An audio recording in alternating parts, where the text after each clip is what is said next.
¿Sabías que en el año 49 a.C., un emprendedor romano llamado Fulvio Lipino se convirtió en el primer millonario del mundo gracias a la agricultura? En un terreno más pequeño que una cancha de tenis, durante años te han dicho que la ganadería rentable requiere ranchos enormes, tractores gigantes y cientos de acres de pasto. Pero, ¿y si las máquinas biológicas más eficientes del planeta en realidad están hechas para funcionar a microescala? Hoy, en Stellar Eureka en español, vamos a desmontar el mito de la unidad animal y a reconstruir la granja perfecta de un acre desde la tierra, desde el suelo. Vamos a descubrir 11 especies de ganado que desafían las reglas de la agricultura convencional, animales con metabolismos, historias y mecanismos de supervivencia tan únicos que convierten un solo acre en una potencia de producción.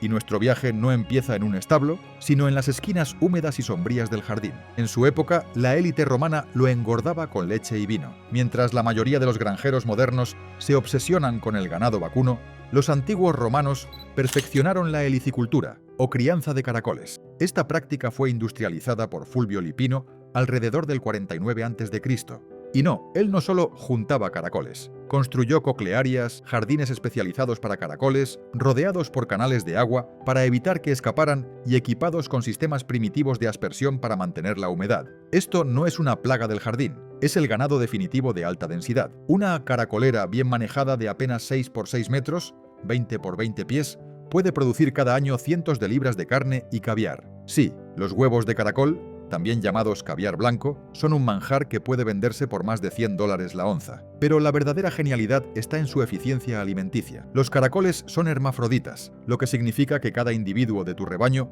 pone huevos, hasta 100 de una sola vez. No necesitan ni un metro de pastoreo. Prosperan en tablas verticales y con una dieta de forrajes y calcio. Biológicamente son convertidores de proteína extremadamente eficientes, pero su historia siempre fue de lujo. Los romanos alimentaban a sus caracoles con una mezcla de espelta y vino para darles sabor, una técnica registrada por Plinio el Viejo. Y hoy, en un solo acre, podrías dedicar una pequeña esquina a esta práctica ancestral y ganar más que un ganadero por pie cuadrado, mientras produces un alimento que, hasta el momento de la cosecha, no requiere refrigeración. Desde la delicia de movimiento lento en el suelo romano, ahora levantamos la vista hacia un ave que fue criada no por su carne, sino por el alma de un guerrero.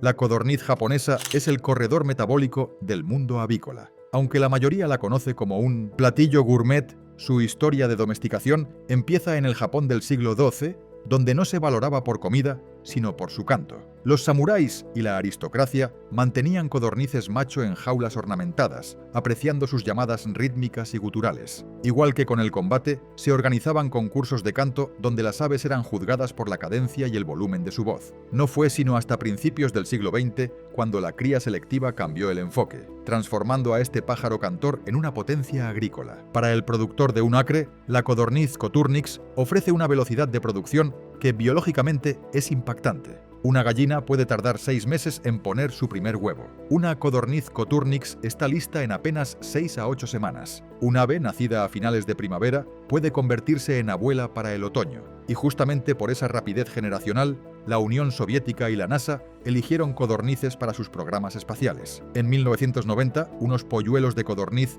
nacidos en la Estación Espacial Mir, se convirtieron en los primeros vertebrados en nacer en el cosmos. Son el ganado ideal para el apilamiento vertical. Un tractor para codornices o un sistema de jaulas tipo batería ocupa muy poco espacio. Y aún así, la densidad nutricional de sus huevos, ricos en vitaminas del complejo B y hierro, supera a la de los huevos de gallina. Es una especie que no respeta límites de velocidad. Pero si la codorniz conquista el tiempo con su rapidez, el siguiente animal conquista el aire, defendiendo la granja de sus enemigos más pequeños. Si tienes otros animales en tu acre, tienes moscas. Los aerosoles químicos son tóxicos y las cintas pegajosas son un desastre. La solución biológica es un pato que cree que es un gato.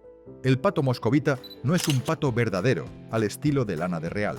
Originario del neotrópico y domesticado por culturas sudamericanas mucho antes de la llegada de Colón, estas aves tienen garras en las patas y prefieren posarse en los árboles. Pero su verdadero valor en una granja pequeña es la guerra entomológica. Una investigación publicada en el Journal of Economic Entomology mostró que los patos moscovitas pueden eliminar moscas domésticas adultas hasta 30 veces más rápido que las tarjetas con cebo o las trampas comerciales. En pruebas de campo controladas en corrales para terneros, su presencia produjo una reducción del 80 al 90% en la población de moscas. A diferencia de las gallinas, que escarban el estiércol y pueden ayudar sin querer a que las larvas eclosionen al exponerlas al aire, los moscovitas cazan insectos con precisión depredadora, atrapándolos en pleno vuelo. Son silenciosos, y su carne es magra, de color rojo oscuro, y a menudo la comparan con carne de res o con roast beef. En un acre, un trío de moscovitas funciona como el departamento de sanidad, convirtiendo plagas en proteína sin destruir tus plantas del huerto.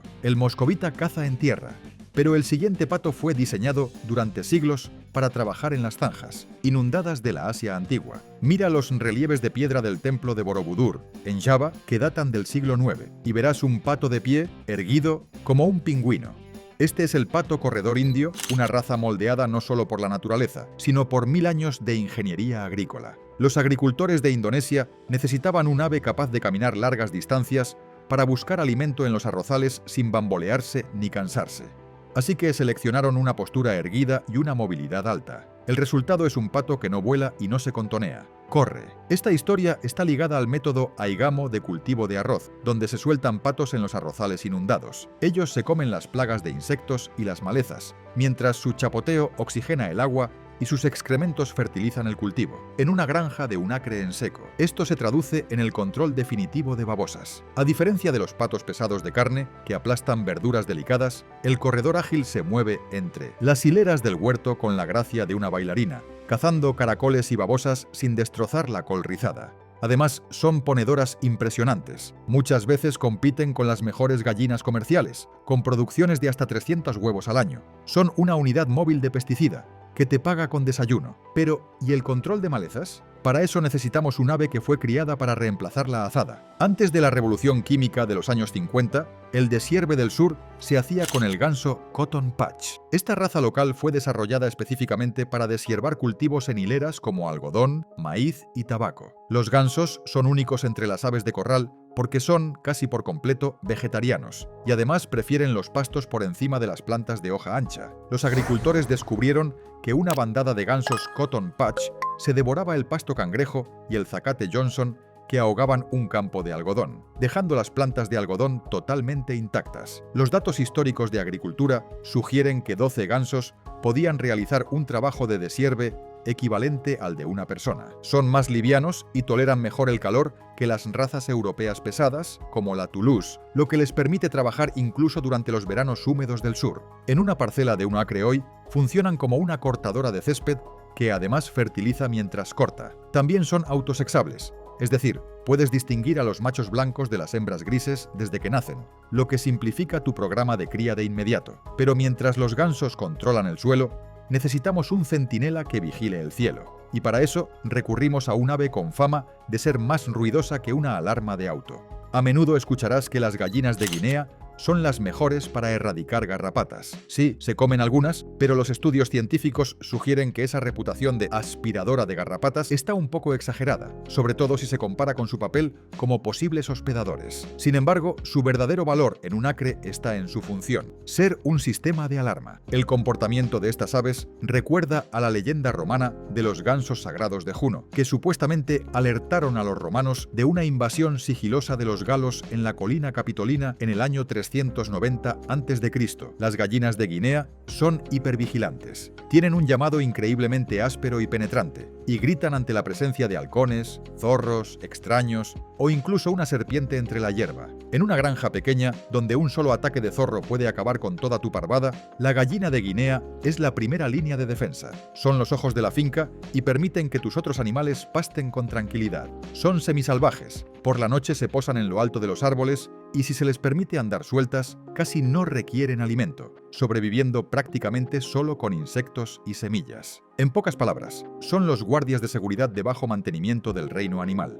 Hemos llenado el aire y el jardín, pero para maximizar de verdad la producción de calorías, necesitamos mirar hacia una fuente de proteína olvidada que sostuvo a la Europa medieval. En los sistemas feudales de la Europa medieval, el derecho a tener un colombier, un palomar o torre de palomas, era un privilegio casi exclusivo de la nobleza. Estas enormes torres de piedra albergaban miles de palomas y proveían carne fresca en invierno. El producto era el squab, una paloma joven que se cosechaba alrededor de los 28 días de nacida, justo antes de que emplumara y comenzara a volar. Y aquí aparece la magia biológica, la leche de buche. Tanto el macho como la hembra producen una secreción riquísima en nutrientes a partir del revestimiento del buche para alimentar a sus crías. Esa sustancia permite que los pichones crezcan a una velocidad explosiva. Pasan de recién nacidos a peso de mercado en menos de un mes. Es un crecimiento más rápido incluso que el de los pollos broiler más optimizados genéticamente. Una pareja de palomas de uso comercial, como las King o las Carneo, puede producir entre 12 y 16 pichones al año, y requieren muy poco espacio. Un palomar en la esquina de un cobertizo es suficiente. Además, se les puede permitir vuelo libre, recolectan nutrientes del entorno y los traen de vuelta a tu granja en forma de proteína y fertilizante de alto nitrógeno. Es, literalmente, un sistema de baja inversión y alto rendimiento que en gran medida hemos olvidado. Ahora pasemos a los mamíferos, porque en un acre, una vaca es una imposibilidad matemática. Necesitamos un rumiante diseñado para la densidad. Olvídate de la vaca Holstein. En un acre, el impuesto metabólico de un animal de 500 libras, unos 225 kilogramos, es insostenible. Tendrías que estar importando alimento todos los días. La solución es la cabra enana nigeriana, una potencia bioquímica diseñada, prácticamente, como animal de granja para espacios reducidos. Mientras la leche de una Holstein promedia 3.7% de grasa butírica y una cabra estándar ronda entre 3% y 4%. La cabra enana nigeriana produce de forma consistente leche con 6% a 10% de grasa butírica. Es de las más altas entre todas las razas, lecheras caprinas, y compite con la famosa vaca Jersey. ¿Y por qué importa esto? Porque el rendimiento del queso es directamente proporcional al contenido de sólidos. Un galón de leche de cabra enana nigeriana puede rendirte casi el doble de queso que un galón de leche de supermercado. En otras palabras, estás produciendo un producto de alto valor y superdenso en nutrientes. Además, su tamaño pequeño significa que puedes tener 3 o 4 en el mismo terreno que normalmente sostendría a una sola cabra estándar. Son ramoneadoras, es decir, comen arbustos y broza, limpian maleza, zarzas e incluso hiedra venenosa, convirtiendo cercas abandonadas y llenas de monte en leche de la más alta calidad. Pero si tu objetivo no es la leche, sino la carne, te enfrentas a otro problema, los parásitos, a menos que elijas una oveja que se defienda. En los pastizales húmedos del mundo, el mayor asesino de las ovejas es el gusano Barber Pole, el nematodo Haemonchus contortus. La mayoría de las razas modernas necesitan desparasitación química constante para sobrevivir. Pero la oveja Sainte Croix, una raza patrimonial del Caribe, ha desarrollado una estrategia diferente. La investigación científica ha identificado que las Sainte Croix tienen una capacidad inmunológica única. A diferencia de las razas lanudas que terminan con anemia, la Sainte Croix monta una respuesta inmune tipo TH2 rápida y contundente. Su cuerpo reconoce activamente las larvas del parásito en el estómago y lanza un ataque celular, impidiendo que los gusanos logren establecerse. En pruebas de pastoreo, se ha visto que los corderos Sainte Croix albergan hasta un 99.9% menos gusanos que razas susceptibles como la Dorset. En la práctica, funcionan como una aspiradora de parásitos en tu pastura. Ingieren larvas que no logran reproducirse y rompen el ciclo de infección. Además, son ovejas de pelo, lo que significa que mudan naturalmente su abrigo de invierno, eliminando la necesidad de esquilar en un sistema de un acre. Esa resistencia te permite una mayor densidad de animales sin las fallas de salud catastróficas que se ven en razas comerciales. Pero, ¿y si quieres una oveja que te conecte con cada amanecer de la agricultura? La oveja Soay es una cápsula del tiempo viviente.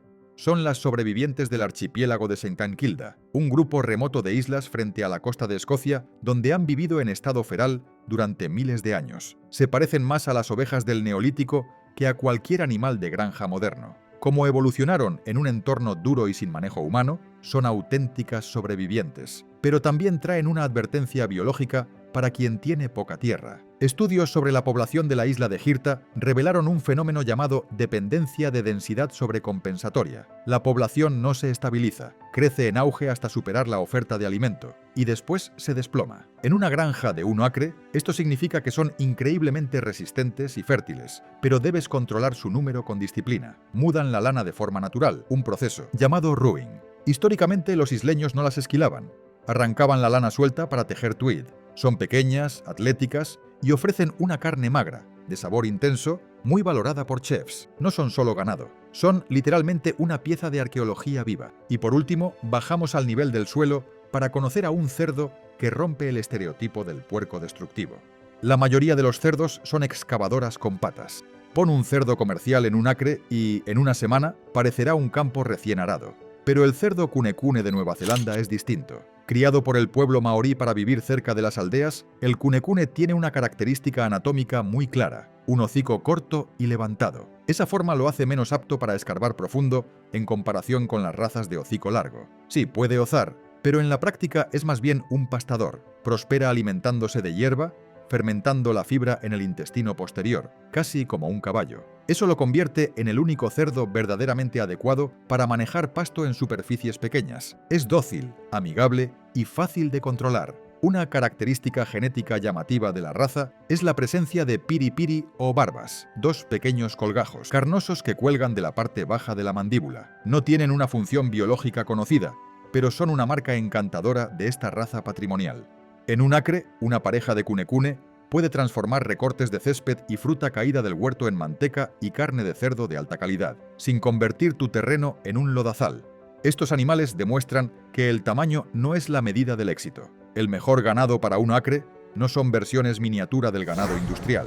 Son especialistas, maestros diseñados para su propio nicho ecológico. Aquí termina Stellar Eureka en español. Nos vemos en el próximo video.